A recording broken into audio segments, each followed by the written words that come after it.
हाँ जी फ्रेंड्स, क्या हाल चाल। Welcome back to my channel. तो साहिबा मैडम ने अपना एक और ब्लॉग अपलोड कर दिया है, जिसमें मैडम ने अपने जो थंबनेल है उस पे ही ये चीज़ क्लियर कर दी कि उनके साथ में कुछ अच्छा हुआ है एंड उनके साथ में कुछ बुरा हुआ है। यानी कि good news and bad news दोनों उनके साथ में हुई है एंड वो चीज़ें उसने अपने साथ शेयर की हैं। तो एट लास्ट हमें उसके ब्लॉग को देख कर के ये पता चलता है कि उसने सीड साइकिलिंग का जो रिव्यू है वो अपने ब्लॉग में बताया एंड अधिकतर फीमेल्स को उसका जो ये रिव्यू है जेन्युइन लगेगा, हेल्पफुल लगेगा, क्योंकि उसने अपने ब्लॉग के एंडिंग में जिस तरह से सब कुछ डिटेल्स में बताई। आई नो कि बहुत सारी लेडीज़ ऐसी होंगी जो कि इस सिचुएशन से गुज़र रही होंगी, तो उनके लिए इसने जो बताया वो हेल्पफुल साबित हो सकती है। बट अगर आपके डॉक्टर उस चीज़ को आपको सजेस्ट करे तो, अगर आपकी गायनेक आपको सजेस्ट करे कि आप सीड साइकिलिंग करो, वैसे तो सीड्स हमेशा से ही हेल्पफुल रहती है, चाहे वो बॉडी के किसी भी ऑर्गन के लिए हो, आइज़ के लिए हो, चिक्स के लिए हो, या फिर हेयर्स के लिए हो, या फिर किसी भी चीज़ के लिए हो। सीड्स हमेशा से ही हेल्पफुल होती है, वो कभी भी नुकसानदायक नहीं होती। तो फिर भी लेकिन अगर आपके डॉक्टर आपको सजेस्ट करेंगे तभी आप इस चीज़ को फॉलो करना। ये नहीं कि चबूतरा ने कह दिया है, हमारी आइडियल दीदी है, हमारी फेवरेट दीदी है साहिबा मैडम, तो चलिए हम उनकी बातों को मान करके एंड वो जिस तरह से वो फॉलो करती है उस तरह से ही फॉलो कर ले। वो इसलिए फॉलो करती है बिकॉज़ उसके डॉक्टर ने उसे सजेस्ट किया है। तो अगर आपके डॉक्टर भी आपको सजेस्ट करेंगे तभी आप ये चीज़ फॉलो करना। तो खैर, ये तो हो गई एक बात। एक सबसे अजीब बात चबूतरा के व्लॉग में देखने को मिली कि जिस तरह से ये लड़की बोलती है कि ये इनका फैमिली व्लॉग है, लेकिन इनका व्लॉग देख कर के ये नहीं लगता कि हाँ ये एक फैमिली व्लॉग है, या फिर इनके व्लॉग को फैमिली मेम्बर्स साथ में मिल कर के आपस में बैठ कर के देख पाएंगे। मुझे इनका व्लॉग देख कर के ऐसा बिल्कुल भी नहीं लगता है। अब आप सोच रहे होंगे कि मैं ऐसा क्यों बोल रही हूँ। बिकॉज़ आप देखो, जिस टाइम पे गुटका किंग रेस्टोरेंट से फ्रेंड्स वापस आया थका हारा घर पे, उसके बैक में पेन हो रहा था। उसने जिस तरह से चबूतरा को कहा कि तुम मेरी हेल्प करो, मेरे बैक के पेन को दूर करो, मतलब मसाज कर दो, मतलब ये सारी पर्सनल चीज़ें कौन ब्लॉग में दिखाता है यार। मुझे समझ नहीं आता कि अपने बेडरूम्स के सारे सीक्रेट्स, अपने बेडरूम्स के सारे फ़ोटोज़, पिक्चर्स, ये सब कुछ ये लोग एज़ अ फ़नी वे में कि बहुत इंटरेस्टिंग लगेगा, बहुत फ़नी लगेगा, इस वे में सोच करके पब्लिक के साथ में शेयर करते हैं। सोचो इनका ऊपर का माला कितना ज़्यादा खाली है, दोनों मियाँ बीवी का। नौ सिर्फ मैं चबूतरा के लिए नहीं बोल रही हूँ, गुटका किंग भी वैसा ही बेवकूफ़, वैसा ही पागल है कि उसे भी ज़रा से भी कॉमन सेंस नहीं है। यहाँ तक कि जब ये चीज़ें शूट हो रही थी, रिज़ा भी वहीं पे बैठी हुई थी, लेकिन उस लड़की ने इनकी तरफ देखा भी नहीं। मतलब उसे खुद शर्म आ रही थी, उसे खुद मतलब अजीब लग रहा था कि ये लोग क्या कर रहे हैं ऑन कैमरा, एंड इस चीज़ को ये लोग फ़नी वे में दिखा रहे हैं कि ओ माय गॉड बहुत इंटरेस्टिंग लगेगा, हम तो फ़न कर रहे हैं। मतलब खैर, ये तो खैर छोड़ दीजिए, ये तो बहुत कम है। जब इन लोगों ने किसिंग सीन दिखा दिया व्लॉग में, तो फिर इससे ज़्यादा क्या ही इनसे एक्सपेक्ट कर सकते हो। अपनी लड़ाई झगड़ा दिखा दिया, एक दूसरे को गाली देना, एक दूसरे को मारना, किसिंग सीन्स, ये सब कुछ इन लोगों ने अब इस व्लॉग में दिखाया है, अपने हर एक व्लॉग में दिखाया है। तो इनके व्लॉग को देख कर के आप बोल ही नहीं सकते हो कि ये फैमिली व्लॉग है। इवन अब तो मैं सबको यही सजेस्ट करूँगी कि प्लीज़ अपने फैमिली के साथ में बैठ कर के इनका व्लॉग्स मत देखना। वैसे तो इनका व्लॉग देखने लायक है ही नहीं, लेकिन फिर भी जो अंधभक्त है वो तो देखते ही हैं। तो कम से कम फैमिली के साथ बैठ कर के मत देखना, क्योंकि आप खुद ही शर्म से पानी पानी हो जाओगे। क्योंकि इनके व्लॉग में ये लोग कब क्या दिखा दें कुछ पता नहीं चलता।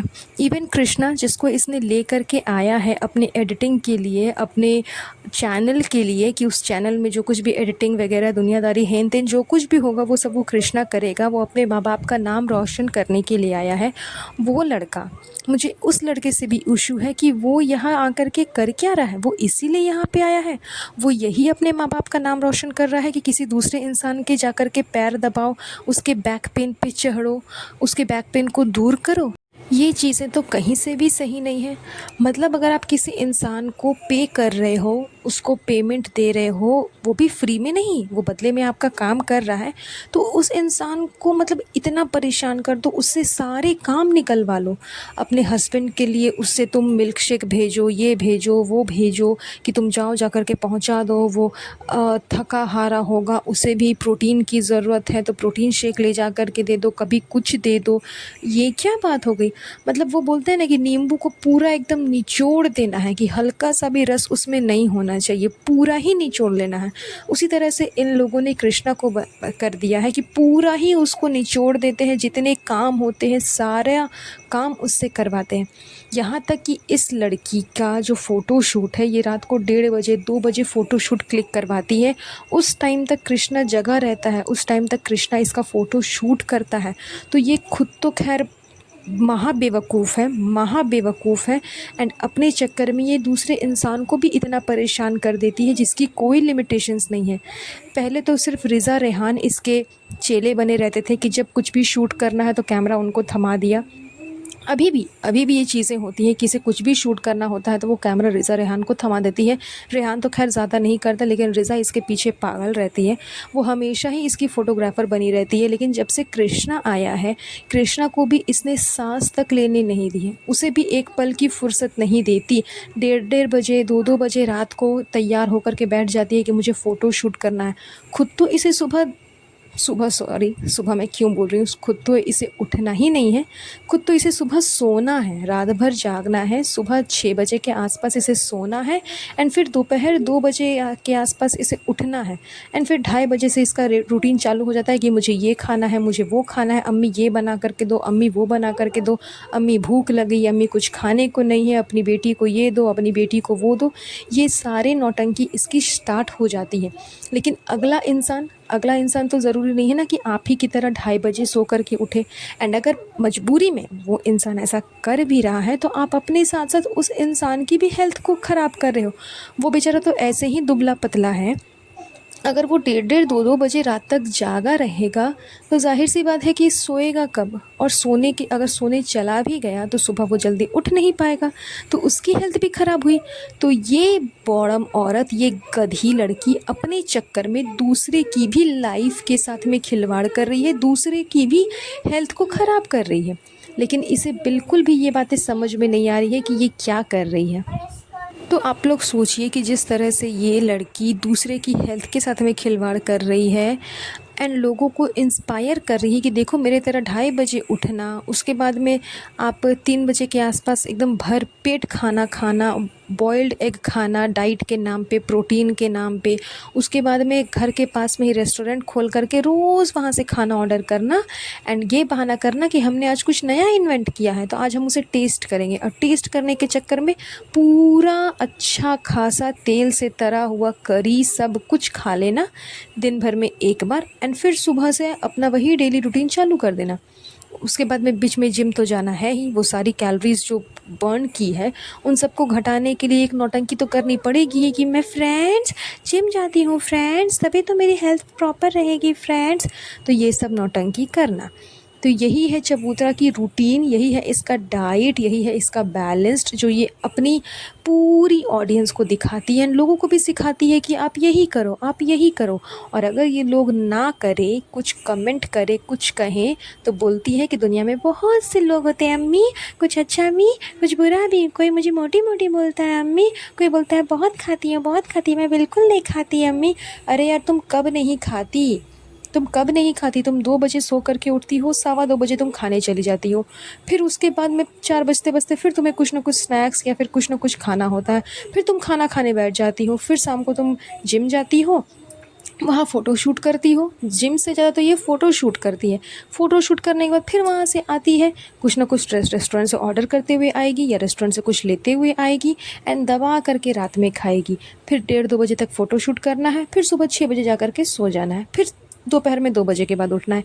यही तो इसकी लाइफ़स्टाइल हो गई है। जब तक ये अपनी लाइफ़स्टाइल को चेंज नहीं करेगी, इसका हेल्थ ना तो सुधरने वाला है एंड ना ही इसके हॉर्मोन्स में कोई चेंजेस होने वाले हैं। काफ़ी लोगों ने इसे कमेंट किया है, काफ़ी लोगों ने इसे सजेस्ट किया है, बहुत कुछ डीपली वे में बताया है कि हमने ये चीज़ फॉलो किया है, आप भी करो। लेकिन इस गधी के पल्ले कुछ भी नहीं पड़ने वाला है। ये वही करेगी जो इसे समझ में आएगा कि इसके लिए सही है। मतलब सब कुछ छोड़ सकती है, सब कुछ छोड़ सकती है, लेकिन ये जंक फूड खाना नहीं छोड़ सकती, ये बाहर का खाना खाना नहीं छोड़ सकती, ये अपने डेली रूटीन को चेंज नहीं कर सकती है। इसे जो करना है ये वही करेगी। लोगों के कहने से, समझाने से इसे कोई फ़र्क नहीं पड़ता। दुनिया में सब कुछ छूट सकता है इसका, लेकिन बाहर घूमना फिरना, 2 बजे दोपहर में सो कर के उठना, 1:30 बजे रात तक जागना, सुबह 6 बजे सोना, जंक फूड खाना, ये सब इससे नहीं छूट सकता। चाहे इसके लिए कुछ भी हो जाए, दुनिया इधर से उधर क्यों ना हो जाए, इसे कोई फ़र्क नहीं पड़ता। तो चलिए आज का हम ये पॉडकास्ट इसी टॉपिक के साथ में यहीं पर एंड करते हैं। बहुत जल्द मिलूंगी आप लोगों से एक नए पॉडकास्ट पे। सो गाइज़ प्लीज़ मुझे कमेंट करके बताइएगा कि आपको आज का ये पॉडकास्ट कैसा लगा, एंड लाइक एंड शेयर ज़रूर करिएगा, एंड मेरे चैनल को सब्सक्राइब कर दीजिएगा। तब तक के लिए अपना ध्यान रखिएगा। Have a nice day. Bye bye.